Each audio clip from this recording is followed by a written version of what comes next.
जय। आज की वीडियो में क्या देखेंगे, समांतर चतुर्भुज का नियम देखेंगे। देखिए समांतर चतुर्भुज का नियम क्या कहता है, ठीक यहाँ पर देखिए स्टेटमेंट देखते हैं। यदि अल्फा और बीटा किसी अंतर गुणनफल समष्टि VF है कि सदिश है, तब दर्शाइए कि नॉर्मा अल्फा प्लस में बीटा का होल स्क्वायर प्लस में नॉर्मा अल्फा माइनस बीटा का whole square equal to 2 norm alpha का स्क्वायर प्लस में 2 नॉर्मा बीटा का स्क्वायर। ये हमें सिद्ध करके लाना है। या तो आपको क्या दिया जाएगा, ठीक, या तो आपको क्या दिया ये दिया समांतर चतुर्भुज का नियम लिखिए व सिद्ध कीजिए करके। देखिए सवाल करके देखेंगे। माना की परिभाषा से हम लोग जानते हैं नॉर्मा अल्फा प्लस में बीटा का स्क्वायर इक्वल टू क्या होता है, ऋण में अल्फा प्लस में बीटा कॉमा अल्फा प्लस में बीटा होता है, ये पता है। अब इस ऋण को हटाना है तो दोनों पक्ष में वर्ग कर देते हैं। नॉर्मा अल्फा प्लस में बीटा का whole square equal to alpha plus में beta comma alpha minus plus में बीटा हो जाएगा, ठीक।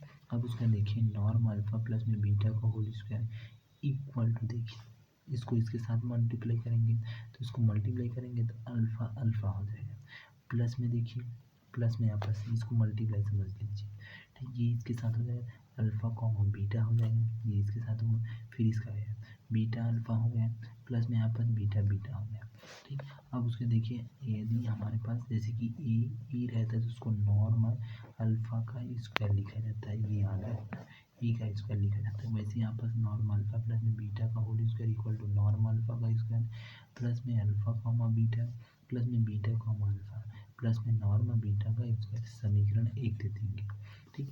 इस प्रकार से ए प्लस अल्फा प्लस में बी हो गया।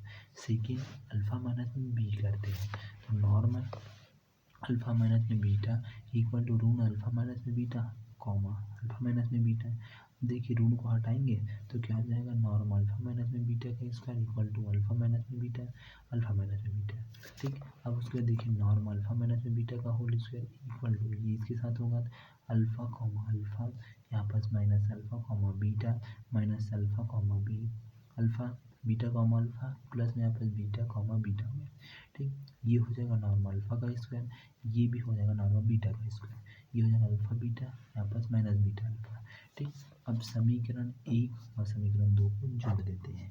देखिए नॉर्मल अल्फा प्लस बीटा का होल स्क्वायर प्लस में नॉर्मल अल्फा माइनस बीटा का whole square equal to normal alpha का स्क्वायर प्लस में अल्फा कॉमा बीटा प्लस में बीटा कॉमा अल्फा प्लस में नॉर्मल बीटा का स्क्वायर प्लस में normal alpha का square minus alpha comma beta minus beta comma alpha plus में normal beta का square. ये से ये घटा, ये से ये घटा, तो ये बचा है, ये बचा है, ये बचा है, ये बचा है, और ठीक ये बचा है, दो दो बचा है, 2 अल्फा का नॉर्मल स्क्वायर प्लस में यहाँ पर भी 2 नॉर्मल बीटा का स्क्वायर।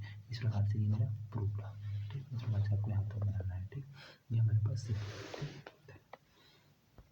इसी में देख लेते हैं ज्यामितीय व्याख्या देखते हैं, ठीक। Geometrical interaction.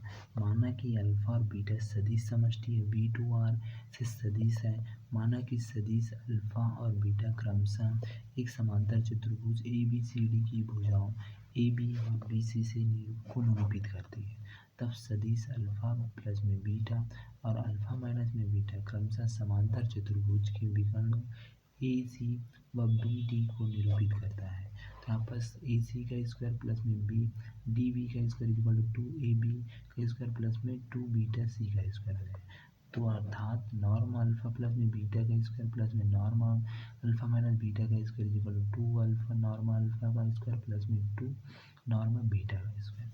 अर्थात किसी समांतर चतुर्भुज की भुजाओं का वर्गों का योगफल उनके विकर्णों के योगफल के बराबर होता है, ठीक।